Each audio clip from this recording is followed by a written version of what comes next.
Queridos irmãos, com a paz do Senhor Jesus. 1 Reis, capítulo de número 18, versos de número 30,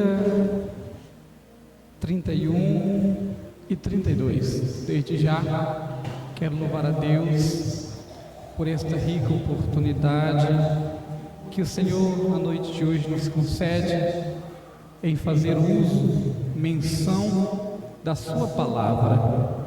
Quero também agradecer ao anjo da igreja, ao pastor Alício, por permitir que eu estivesse aqui através de um convite da pastora Marta, do irmão Mateus.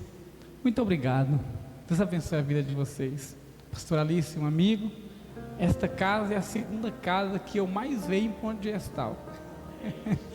Louvado seja Deus. Aqui nós temos uma aliança, aqui nós temos amigos e aqui nós temos companheiros. Louvo a Deus pela vida da mulher mais bonita desta igreja, a minha esposa, a pastora Patrícia. Deus abençoe sua vida. Sempre é bom ministrar e a sua presença comigo. Louvo a Deus também pela vida do presbítero Domingo, que não é só presbítero, é mestre. Ele tem um dom da palavra, do ensino. Precisando aí de uma palavra para casais, precisando de uma palavra de ensinamento ou de uma ministração, ele é mestre. Aleluia, louvado seja Deus. 1 Reis, capítulo de número 18, do versos 30 a seguir. Deus abençoe a igreja, os irmãos sempre bem receptivos conosco aqui.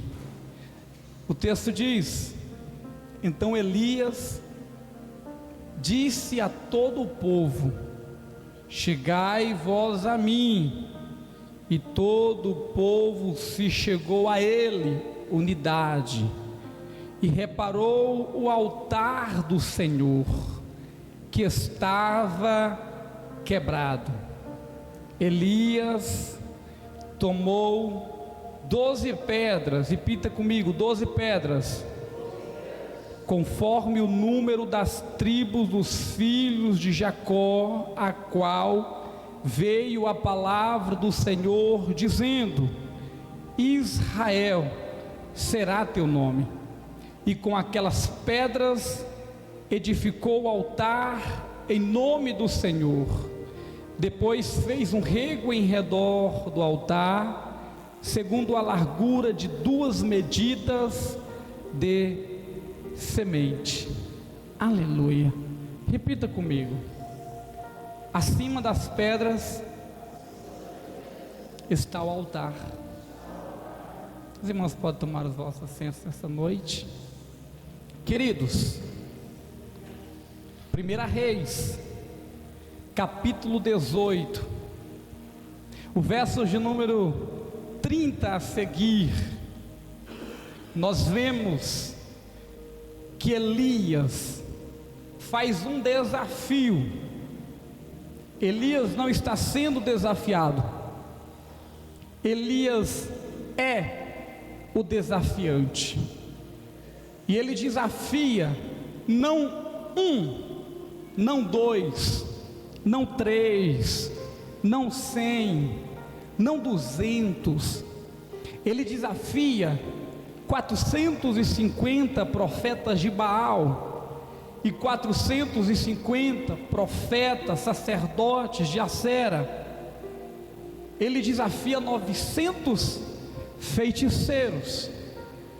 Ele desafia 900 sacerdotes, porque só quem tem confiança no seu Deus não teme a quantidade de pessoas que se levanta contra a obra de Deus. Aqui é um cenário de desafio, mas antes do capítulo 18, nós precisamos entender o contexto da história. Como é que Elias parou neste desafio? Como é que Elias fez esse desafio? O capítulo de número 17 do livro de 1 a Reis, versos de número 1, o texto diz que Elias, o tisbita, dos moradores de Gileade, disse a Acabe: vive o Senhor Deus de Israel, perante cuja face estou, que nesses anos nem orvalho, nem chuva haverá, senão segundo a minha palavra. Elias surge num período em que Jezabel, ele tem matado muitos profetas. Elias surge neste período em que Obadias, para que não matasse todos os profetas, esconde 100 profetas, 50 em uma caverna, 50 em outra caverna, e vai sustentar de pão, e vai sustentar de água.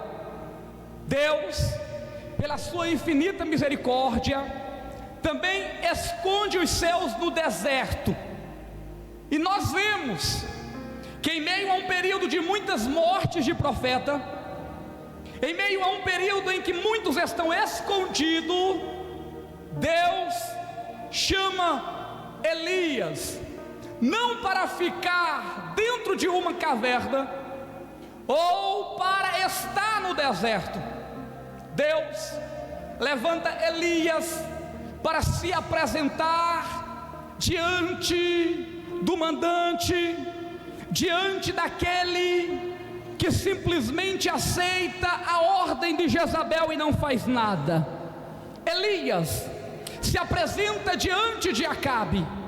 Nós, ao analisarmos a apresentação de Elias, nós vemos um homem determinado, nós vemos um homem encorajado, nós vemos um homem confiante em Deus, porque só quem tem confiança em Deus não teme a morte, não teme a afronta do inimigo, não teme a circunstância e o caos. Deus te chamou, Deus me chamou, não como covardes, porque a minha Bíblia diz que Deus nos chamou com espírito de valentes, com espírito encorajados, com espírito de vencedor.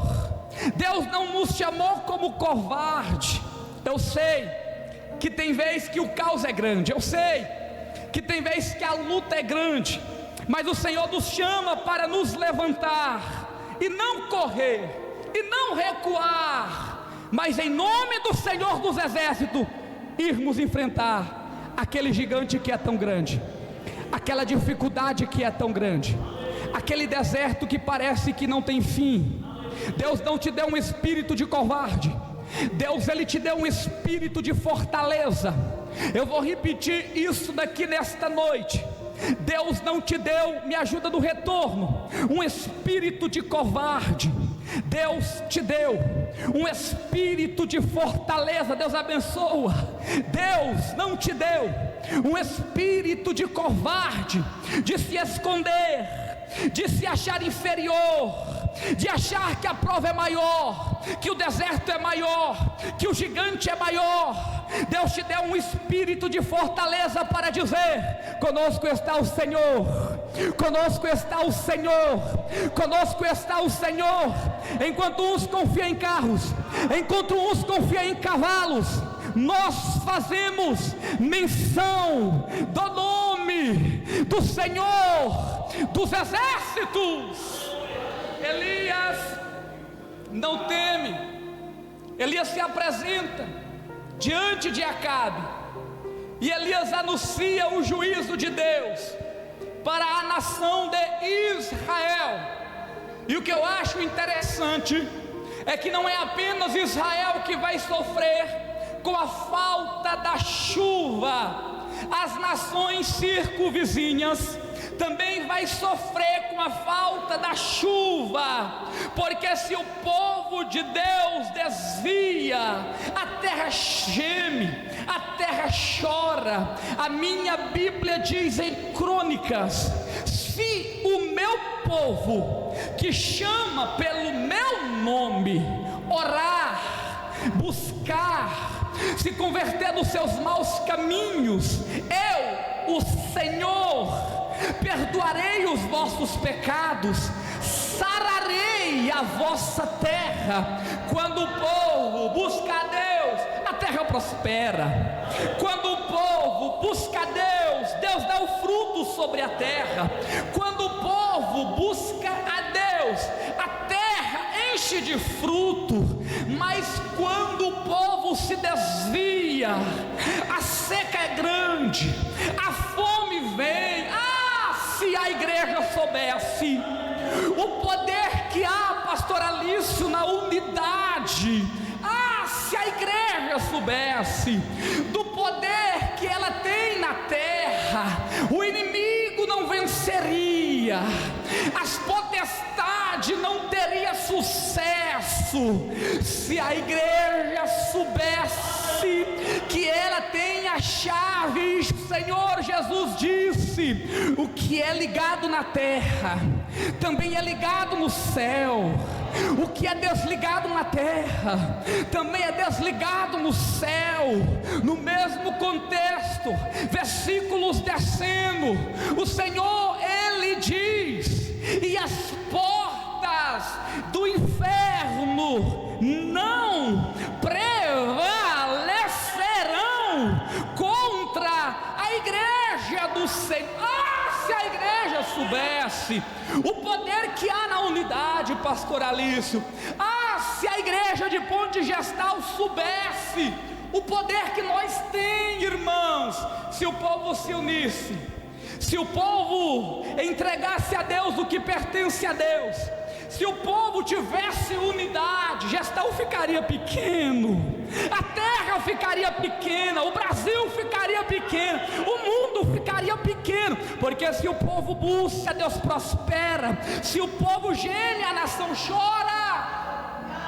Não é apenas Israel que vai sofrer com a falta da água, as nações circunvizinhas. Nós vemos em Sarepta a seca que está tremenda sobre a terra. Por quê, pastor? Porque faltou comunhão do povo e Deus. Elias é o agente de Deus para trazer o juízo sobre a terra. Ele diz: segundo a minha palavra, não vai haver chuva nem orvalho. Logo após a apresentação de Elias, ele se coloca de pé diante de tantas circunstâncias terríveis que ele estava enfrentando, e Deus, naquele exato momento, logo o profeta parar de anunciar o que Deus tinha o designado, o Senhor diz: agora Elias, se esconde, porque depois de uma grande mensagem,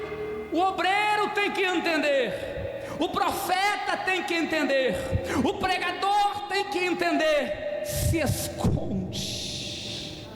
Por que se esconde? Porque a glória não é nossa. Por que se esconde? Porque a adoração não é nossa. Por que se esconde? Porque o louvor não é nosso. O louvor é dele, a glória é dele, a palavra é dele, o juízo é dele, a vontade é dele, o querer é dele. Eu só estou aqui para falar o que Deus mandou. Depois, ribeiro, depois, deserto, depois eu preciso me esconder. Deus diz: vai para Querite, porque lá enviei corvos que te sustente. Elias, tranquilo, se esconde, porque eu já determinei que você vai ser sustentado aonde você... como é bom fazer a vontade de Deus. Como é bom, pastor Alício, fazer a vontade de Deus. Porque quando nós estamos debaixo da vontade de Deus, nós não andamos em águas pesadas.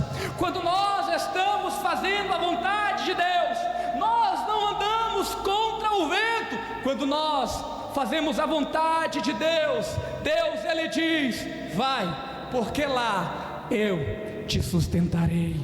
Veja, Elias vai a Querite. Nós aprendemos algumas coisas em Querite. Não é aqui que eu quero ficar, mas eu quero extrair algumas lições que Elias vai receber de Deus, irmão Mateus. Lá no Querite, Deus disse: corvos irão te sustentar.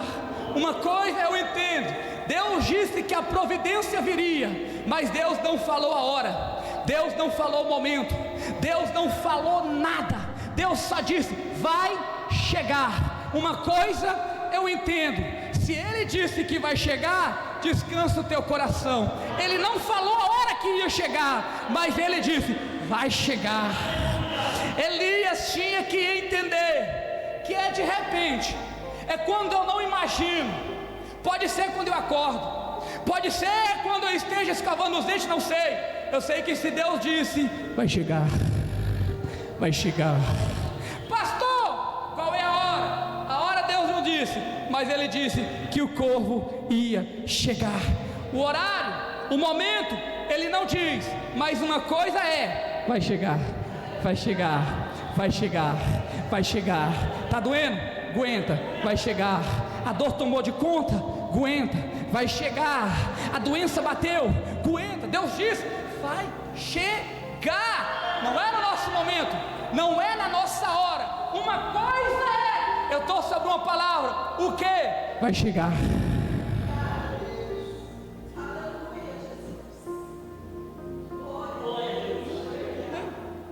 Aí ele olha e diz: a barriga está roncando, corvo. Deus diz: senta, Elias, aprende a esperar. Elias, senta aí. Eu não disse que vai chegar? Então pronto, vai chegar, mas não é na tua hora, é na minha. Não é na tua hora, é na minha. Você está debaixo de uma palavra. Eu não preciso falar isso, porque Deus já enviou muitos profetas para te dizer que vai chegar. A única coisa, como homem de Deus, com uma palavra revelada dos céus, é: aguenta mais um pouco. Elias tem que aprender no Querite a esperar. Segunda coisa que eu entendo que ele aprende: vai chegar. E não fica perguntando da onde que veio. Não fica perguntando de onde veio. Corvos iria trazer no seu bico pão e carne. Deus, da onde que veio esta carne? Ô Elias, para que tu quer saber da onde veio?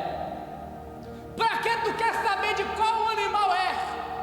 Para que tu quer saber qual que é a distância que o corvo percorreu? Elias, viva o milagre de Deus, sem perguntar da onde veio, como veio e que jeito surgiu.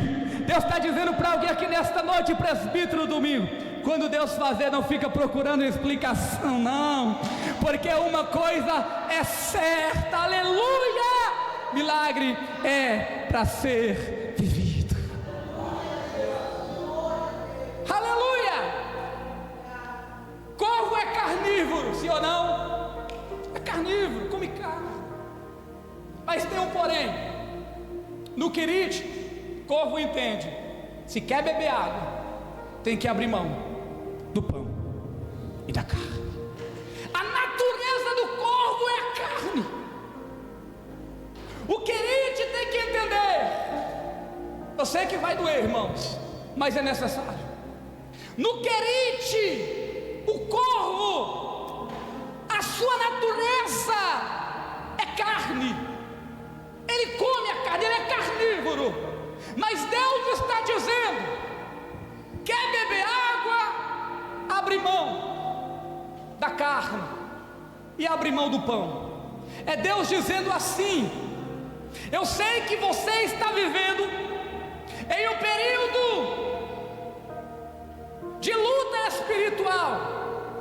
Eu sei que tu está enfrentando uma das mais guerras espirituais, mas o Senhor está dizendo para você: quer beber água, quer voltar à comunhão, quer voltar à intimidade, abre mão da carne, abre mão do pão. Eu sei que é a tua natureza, mas Deus está dizendo: quer beber água? Abre mão da natureza. Aí eu posso conjecturar e diz: mas e por que Elias come pão? E por que Elias come carne? E por que Elias bebe água? Porque a natureza dele não é carnívora, a natureza dele é espiritual. Tem gente que é tão carnívoro que se não abre mão de certas coisas, fica para trás. Deus está dizendo para alguém aqui nesta noite: deixe para trás, renuncia para viver um momento de espiritualidade no Querite. Deus está dizendo: tem água fresca, mas abre mão da carne. Quer água? Abre mão. Quer água? Abre mão. Se me faz mal, eu deixo. É um gatilho, eu não faço. Mas não é sobre o Querite que eu quero pregar nesta noite, é sobre o altar. O texto diz que o ribeiro seca, o profeta não se desespera, o profeta não vai questionar a Deus, o profeta espera a direção dos céus. Queridos, aprenda a esperar a direção de Deus. Elias espera a direção. Deus envia ele a uma viúva e disse: Elias, aquela viúva de Sarepta vai te sustentar. Pois bem, Elias vai até Sarepta. Chegando lá, ele vê uma mulher arrancando, catando lenha. Ao avistar aquela mulher apanhando lenha, ele dá um grito e diz: mulher, me dá um copo de água, prepara para mim um pão, mas vive o teu Senhor. A única coisa que eu tenho é um pouquinho de azeite e um pouquinho de farinha lá na minha casa. Eu estou pegando lenha para me fazer a minha última refeição. Depois disso, eu nem sei o que vai ser de mim. Elias diz: mas Deus, o Senhor me trouxe aqui para essa mulher me sustentar, ela não tem nem para ela. É Deus dizendo assim: Elias, eu estou trabalhando na vida dela. Ela vai abrir mão, irmãos, ela vai abrir mão da farinha, ela vai abrir mão do pão, e ela vai entregar nas tuas mãos. Quando ela abrir a mão da farinha, quando ela abrir mão do pão, diga para ela que a farinha do azeite não vai faltar. Diga para ela: a farinha e o azeite não vai faltar até Deus derramar chuva sobre a terra. Diga para ela abrir mão da farinha e entregar primeiro nas mãos do profeta, porque enquanto ela tem um ato de fé, eu, Senhor Deus, ordeno para que nunca mais ela tenha falta de nada. É Deus dizendo assim: Elias, eu só estou levantando pessoas para te ajudar, que renunciar, porque através da renúncia está um grande feito do Senhor. Eu vou repetir isso daqui: depois da renúncia haverá um grande feito da parte do Senhor. O profeta fica na casa da viúva até o capítulo de número 18. É lá no capítulo de número 18 que o Senhor Jesus aparece, que Deus aparece com uma voz diante do profeta e diz: Elias, se apresenta a Acabe, porque eu darei chuva sobre a terra. Deus, ele faz questão de dizer: eu darei chuva sobre a terra. Capítulo 1 do verso 17, capítulo 17, versos 1. Elias se apresenta a Acabe e diz: segundo a minha palavra. Mas que palavra é? De quem que é essa segunda palavra? Está aqui, capítulo 18, versos 1. Eu quero dar chuva sobre a terra. Elias nunca falou de si. Elias nunca falou por si, porque senão ele não tinha dito: cuja presença eu estou, no capítulo 17 para Acabe. Quando ele se apresenta a Acabe, ele vai dizer: eu estou na presença de Deus, e o que eu falo, não falo por mim, mas inspirado por Deus, segundo a palavra que não é minha, mas é de Deus. Não haverá chuva sobre a terra. Capítulo 18, versos 1, Deus olha e diz, se apresenta: porque agora eu quero dar chuva sobre a terra. Cai por terra a teoria do determinismo. O profeta fala e Deus obedece. Quem disse que é profeta que fala e Deus que obedece? É Deus que fala, e se o profeta tiver juízo, ele obedece.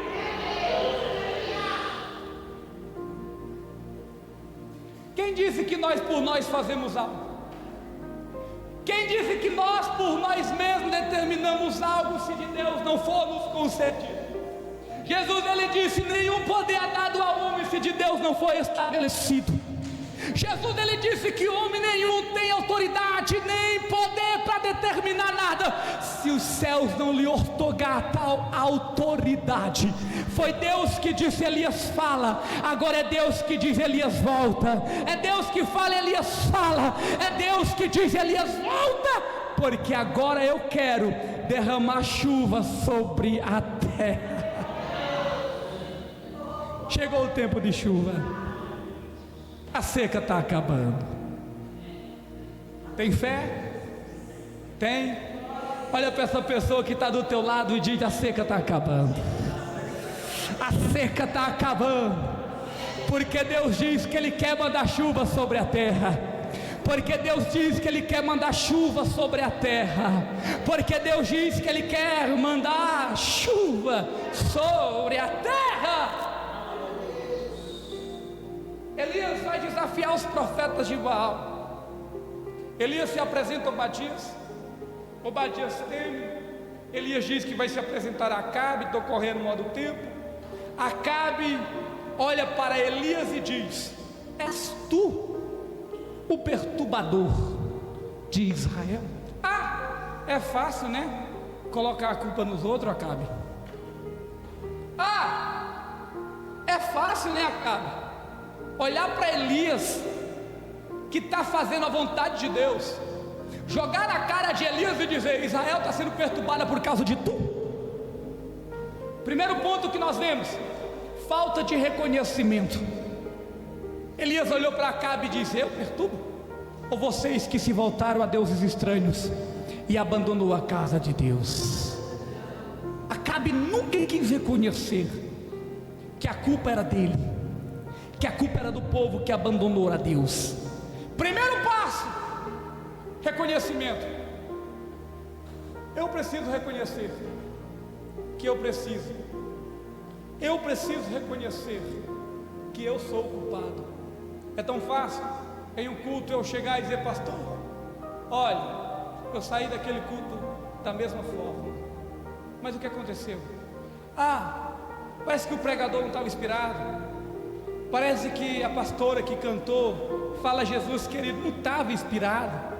Não, parece que o Mateus que cantou A Minha Bênção não estava muito inspirado. Como foi teu dia? Ah, você orou? Não. Você conversou com Deus? Não. Você entendeu que você tem um altar e esse altar precisa estar pronto para receber Deus? Não, eu não entendi. Então, irmão, reconhece que somos nós que precisamos de mudança. Acabe não reconhece, mas mesmo assim reúne. E aqui há o desafio. E aqui é que eu quero pregar, irmãos. Elias dá uma ordem e diz: primeiro vai vocês. Vai lá, profetas. Vai lá, profetas de Acera. Vai lá, profetas de Baal. Faz o sacrifício de vocês. O Deus que responder com fogo, esse é o Deus verdadeiro. Imagine, das 6 horas da manhã até ao meio-dia, eles dançaram, eles sapatearam, eles se cortaram, ele fez os seus rituais, nada aconteceu, nada até então se moveu do lugar, tudo continuou da mesma forma. Passa-se o tempo, Elias viu que nada ia acontecer, sabendo ele, diz: de tempo demais para vocês, de tempo demais para vocês, para aí, ó, parou, agora é minha vez. Elias diz: juntai vós a mim, juntai vós a mim, unidade. Elias está dizendo: vocês que estão longe, se vocês ficarem longe, vocês não vão ver, então se aproxima de cá, se aproxima do profeta, uma multidão enorme de pessoas. E o que eu acho interessante é que Elias vai reunir 12 pedras, e cada pedra iria simbolizar uma tribo. 12 pedras ia simbolizar cada tribo que Deus separou: a tribo de Ruben, a tribo de Simeão, a tribo de Dan, a tribo de Naftali, a tribo de Judá, a tribo de Efraim, a tribo de Manassés. Ele reúne todas as pedras. Sobre as pedras ele vai construir um altar. Escuta isso. Ele reúne 12 pedras. Sobre essas 12 pedras ele vai construir um altar. Sobre aquelas 12 pedras estava Judá. Quem é Judá? Judá é a tribo que vinham os reis. Judá é a sucessão de reis, a maior autoridade em Israel. Tinha a tribo de Levi. Quem é a tribo de Levi? A tribo de Levi é a tribo dos sacerdotes, dos levitas, determinado por Deus. Mas o que eu acho interessante, Mateus, é que sobre a tribo de Levi, que sobre a tribo de Judá, o altar está por cima. As 12 tribos simbolizavam todo Israel, mas o altar está por cima.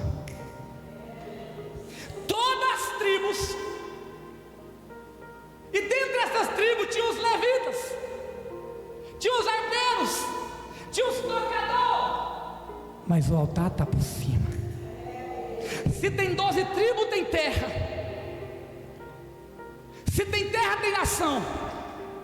Se tem nação, tem povo. Se tem povo, tem Israel, tem Judá. Mas o altar está por cima.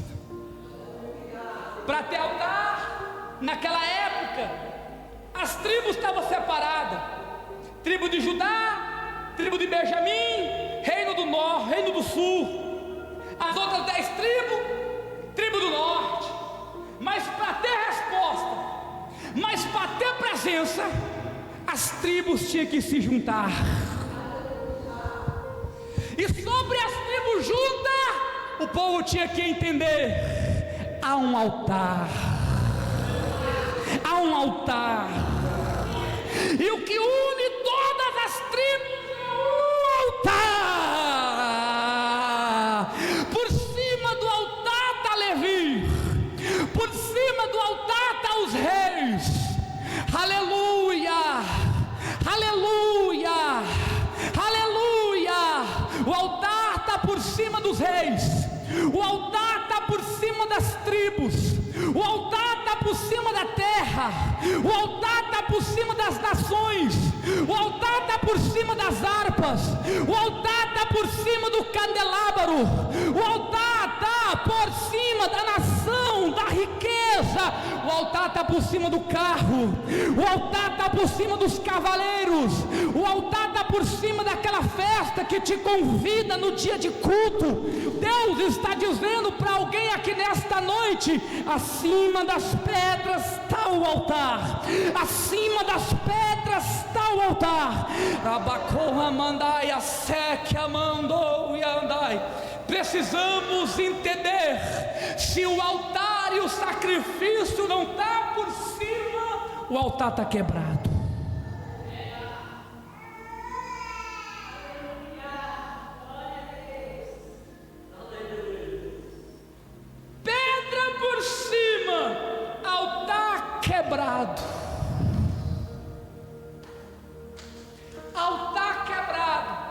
sem resposta de Deus.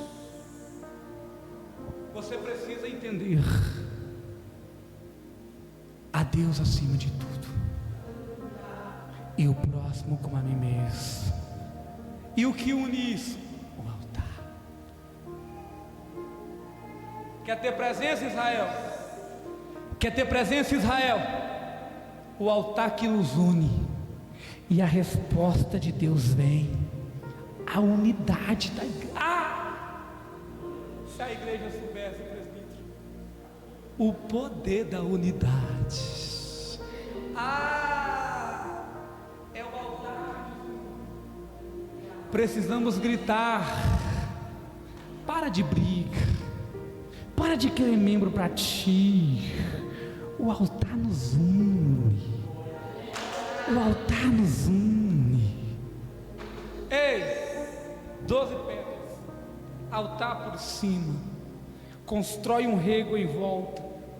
E o que eu acho interessante, para construir altar não precisa de muito. Por quê, pastor? Pedra tem em qualquer lugar, lenha tem em qualquer lugar, cavar, você cava até com a mão. Você não precisa de muito para construir um altar lá na tua casa. Tudo o que você precisa está lá.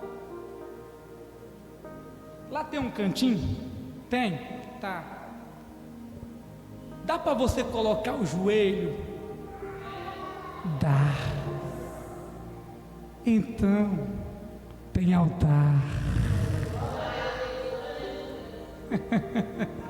Não precisa de muito. Não precisa de pintar a parede de preto. Eu vou bater um pouquinho, mas me perdoa, pastor. Não precisa pintar a parede de preto. Não precisa colocar aquela fumacinha subindo. Não precisa tirar o púlpito. Não precisa apagar todas as luzes para fazer clima. Deus não mudou. Para ter presença, Deus trabalha na simplicidade. Para ter presença, Deus trabalha. Cadê essa voz? Se a parede tiver preta, saindo fumaça, banda tocando 20 louvor, aí tem presença. Quem disse?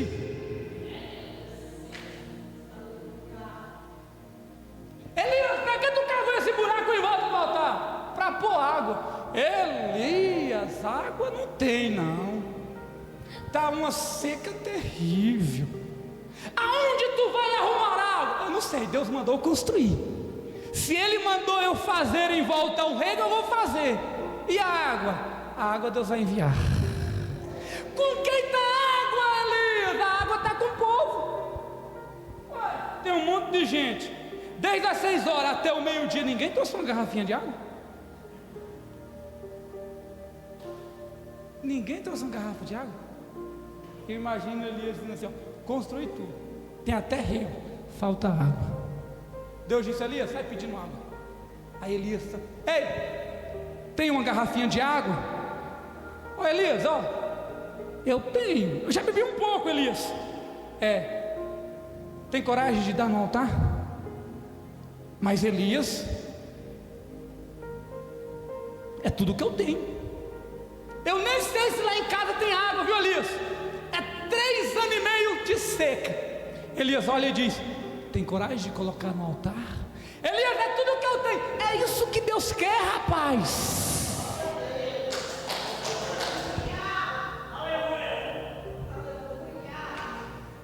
É tudo que eu tenho, eu nem sei se eu tenho lá em casa. Elias diz: coloca no altar, porque antes de tu chegar em casa, eu ouço o barulho de uma grande chuva. Elias, fala para ele colocar a garrafinha de água no altar. E diga para eles não se preocupar, porque ainda antes deles chegarem em casa, uma grande chuva vai o acompanhar. Vai chegar em casa molhado. Vai chegar em casa molhado. A água que eu vou mandar dá para encher uma garrafa, dá para encher 2 garrafas, dá para encher 3 garrafas, dá para encher a caixa de água, dá para encher o ribeiro do teu lado. É Deus dizendo nesta noite: tem água aí? Põe no altar se eu fosse você. Tem água aí?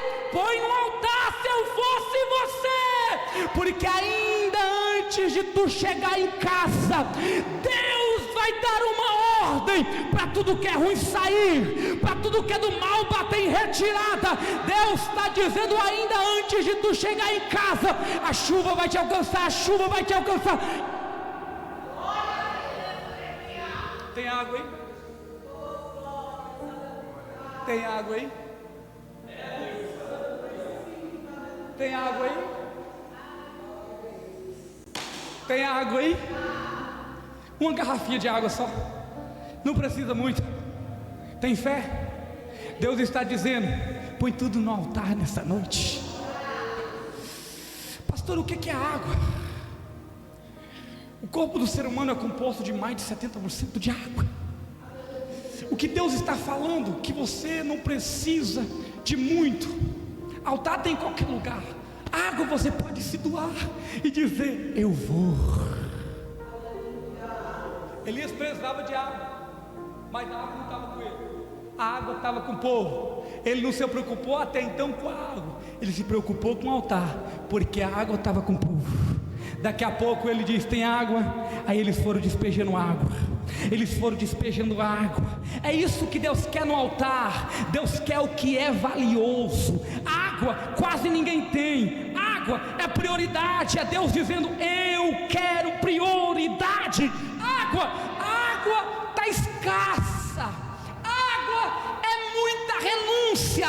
Deus está dizendo: é isso que eu quero. Pastor, não tenho muito tempo. É isso que Deus quer, o tempo seu. Pastor, eu não consigo, porque eu só me dá um jeito, rapaz. Mas os céus nesta noite está pedindo a tua água. O altar precisa da tua água.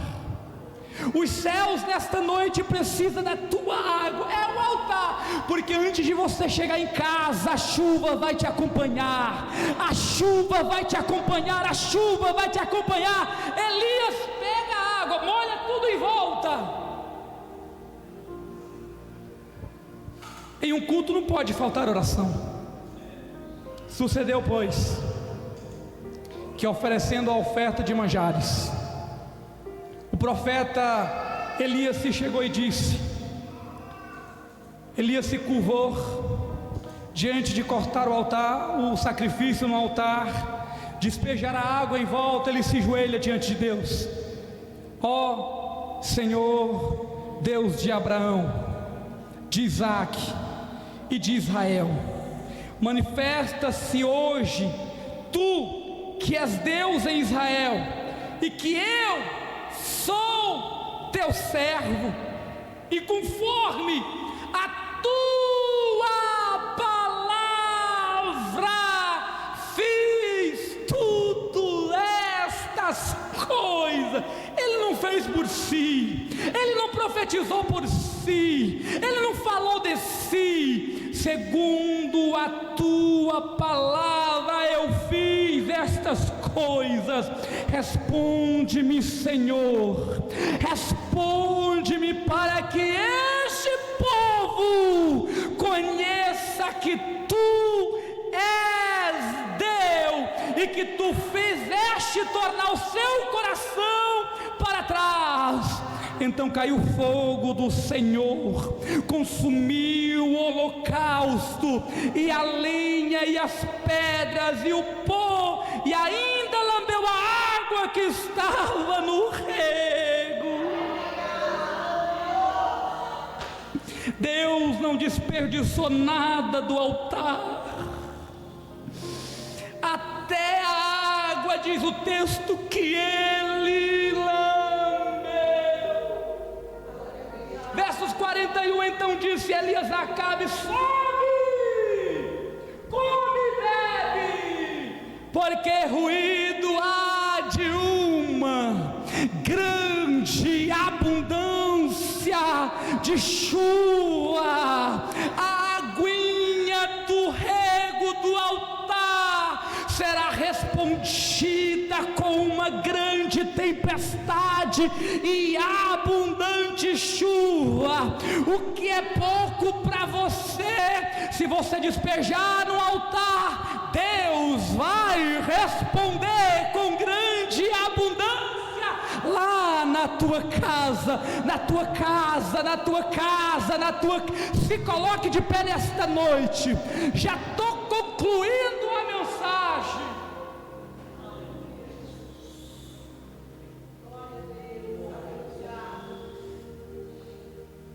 O texto diz,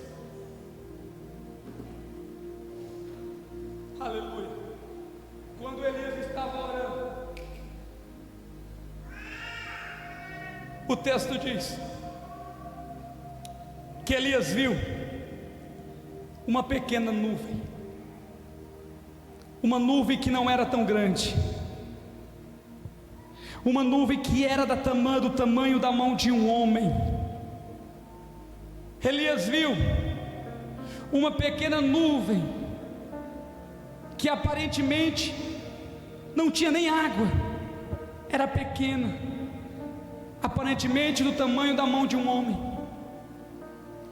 Alguém olha e diz: Elias, que nuvem desprezível.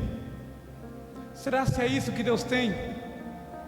Depois de tanta renúncia, é tão pequena.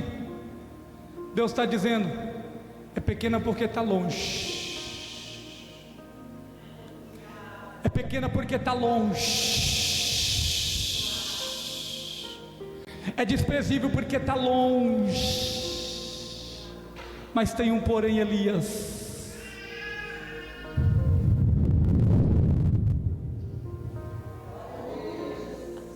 A nuvem foi baixando. A nuvem foi baixando. Trovões começou. Raios começou.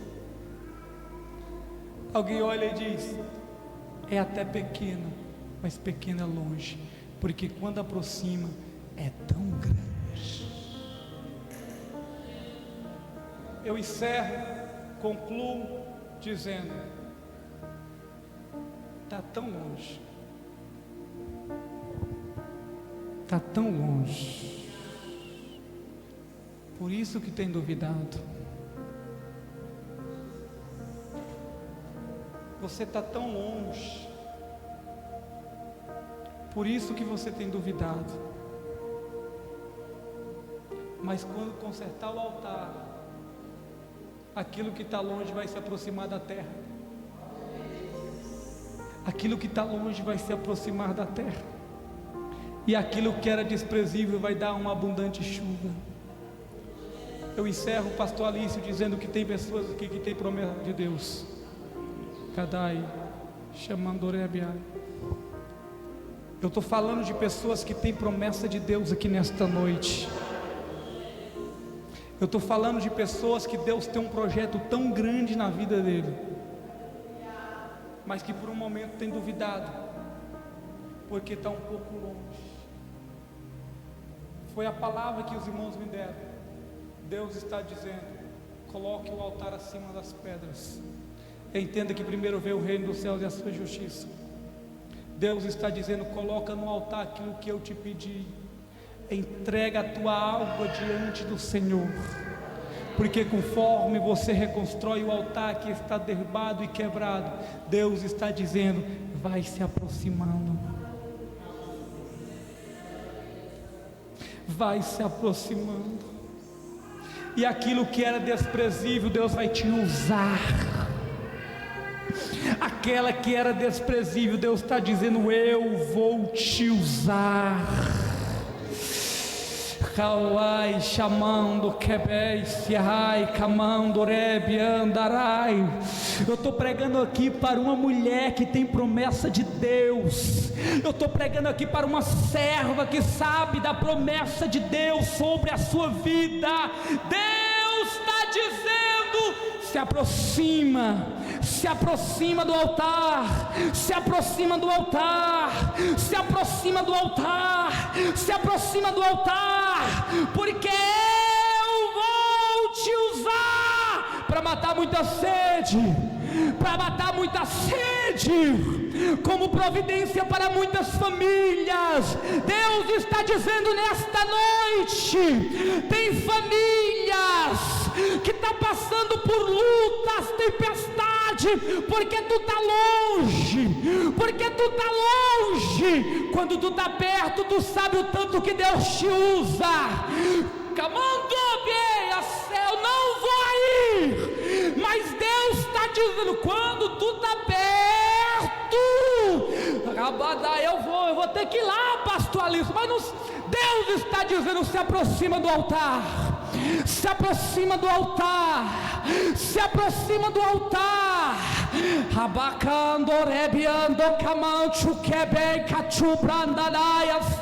Só tu sabe a intimidade que Deus tem. Se aproxima do altar.